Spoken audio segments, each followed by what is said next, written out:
मिर्जा खुर्शीद ने अस्पताल से निकलकर एक नया काम शुरू कर दिया था। निश्चिंत बैठना उनके स्वभाव में न था। ये काम क्या था? नगर की वेश्याओं की एक नाटक मंडली बनाना। अपने अच्छे दिनों में उन्होंने खूब ऐयाशी की थी और इन दिनों अस्पताल के एकांत में घावों की पीड़ाएं सहते सहते उनकी आत्मा निष्ठावान हो गई थी। उस जीवन की याद करके उन्हें गहरी मनोव्यथा होती थी। उस वक्त अगर उन्हें समझ होती तो वो प्राणियों का कितना उपकार कर सकते थे, कितनों के शोक और दरिद्रता का भार हल्का कर सकते थे, मगर वह धन उन्होंने ऐयाशी में उड़ाया। यह कोई नया आविष्कार नहीं है कि संकटों में ही हमारी आत्मा को जागृति मिलती है। बुढ़ापे में कौन अपनी जवानी की भूलों पर दुखी नहीं होता। काश वो समय ज्ञान या शक्ति के संचय में लगाया होता, सुकृतियों का कोष भर लिया होता, तो आज चित्त को कितनी शांति मिलती। वही उन्हें इसका वेदना में अनुभव हुआ कि संसार में कोई अपना नहीं, कोई उनकी मौत पर आंसू बहाने वाला नहीं। उन्हें रह रहकर जीवन की एक पुरानी घटना याद आती थी। बसरे के एक गांव में जब वो कैंप में मलेरिया से ग्रस्त पड़े थे, एक ग्रामीण बाला ने उनकी तीमारदारी कितने आत्मसमर्पण से की थी।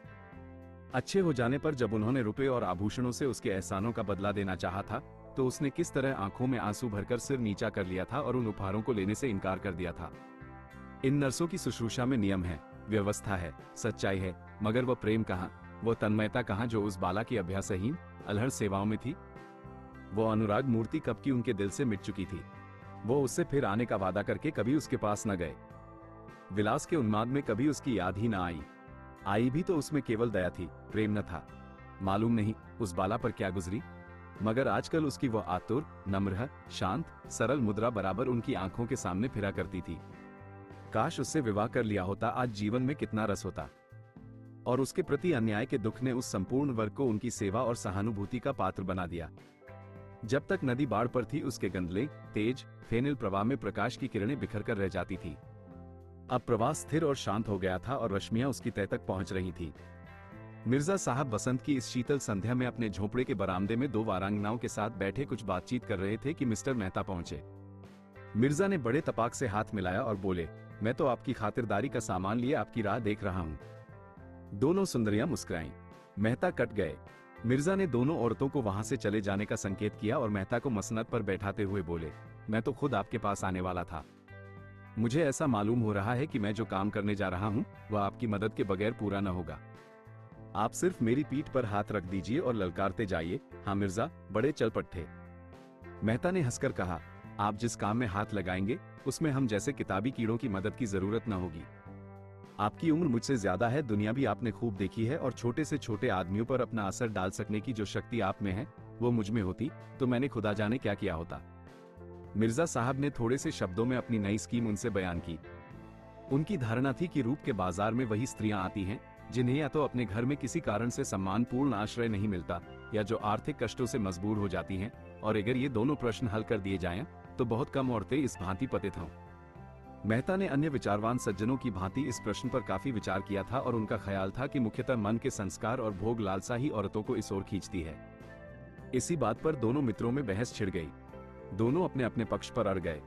मेहता ने मुट्ठी बांधकर हवा में पटकते हुए कहा, आपने इस प्रश्न पर ठंडे दिल से गौर नहीं किया। रोजी के लिए और बहुत से जरिए हैं, मगर ऐश की भूख रोटियों से नहीं जाती। उसके लिए दुनिया के अच्छे से अच्छे पदार्थ चाहिए। जब तक समाज की व्यवस्था ऊपर से नीचे तक बदल न डाली जाए, इस तरह की मंडली से कोई फायदा न होगा। मिर्जा ने मूंछें खड़ी की, और मैं कहता हूं कि वो महज रोजी का सवाल है। हाँ, ये सवाल सभी आदमियों के लिए एक सा नहीं है। मजदूर के लिए वो महज आटे दाल और एक फूस की झोपड़ी का सवाल है। एक वकील के लिए वो एक कार और बंगले और खिदमतगारों का सवाल है। आदमी महज रोटी नहीं चाहता, और भी बहुत सी चीजें चाहता है। अगर औरतों के सामने भी वो प्रश्न तरह तरह की सूरतों में आता है तो उनका क्या कसूर है? डॉक्टर मेहता अगर जरा गौर करते तो उन्हें मालूम होता कि उनमें और मिर्जा में कोई भेद नहीं, केवल शब्दों का हेर फेर है। पर बहस की गर्मी में गौर करने का धैर्य कहाँ?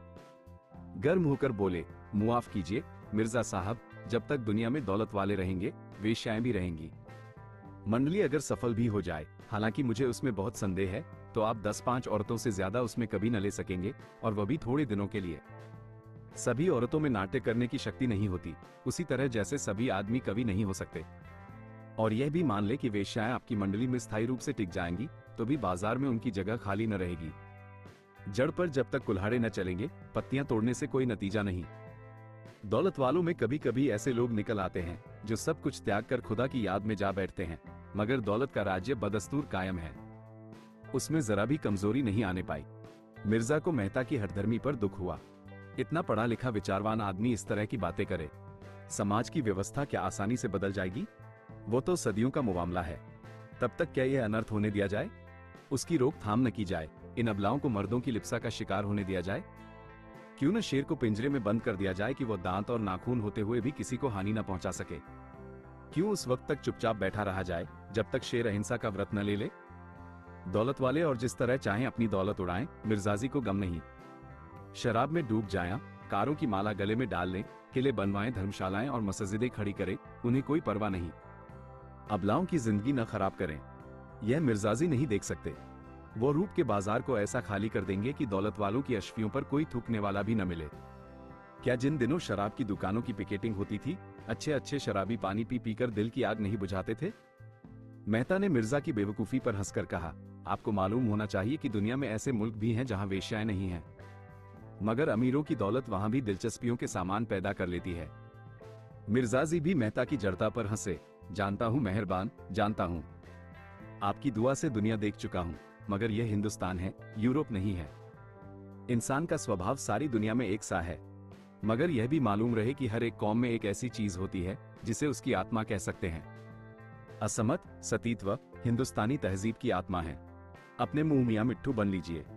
दौलत की आप इतनी बुराई करते हैं, फिर भी खन्ना की हिमायत करते नहीं थकते। न कहिएगा। मेहता का तेज बिदा हो गया। नम्र भाव से बोले, मैंने खन्ना की हिमायत उस वक्त की है जब वो दौलत के पंजे से छूट गए हैं, और आजकल उसकी हालत आप देखें तो आपको दया आएगी। और मैं क्या हिमायत करूंगा, जिसे अपनी किताबों और विद्यालय से छुट्टी नहीं, ज्यादा से ज्यादा सूखी हमदर्दी ही तो कर सकता हूं। हिमायत की है मिस मालती ने कि खन्ना को बचा लिया।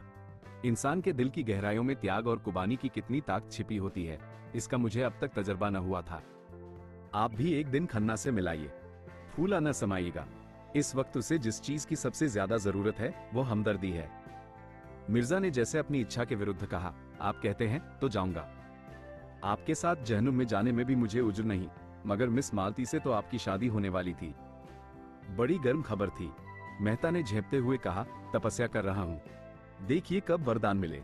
अजी वो तो आप पर मरती थी, मुझे भी यही वहम हुआ था, मगर जब मैंने हाथ बढ़ाकर उसे पकड़ना चाहा तो देखा वह आसमान में जा बैठी है। उस ऊंचाई तक तो क्या मैं पहुंचूंगा, आरजू मिन्नत कर रहा हूं कि नीचे आ जाए। आजकल तो वो मुझसे बोलती भी नहीं। ये कहते हुए मेहता जोर से रोती हुई हंसी हंसे और उठ खड़े हुए। मिर्जा ने पूछा, अब फिर कब मुलाकात होगी? अब की आपको तकलीफ करनी पड़ेगी। खन्ना के पास जाइएगा जरूर। जाऊंगा। मिर्जा ने खिड़की से मेहता को जाते देखा। चाल में वह तेजी न थी, जैसे किसी चिंता में डूबे हुए हों।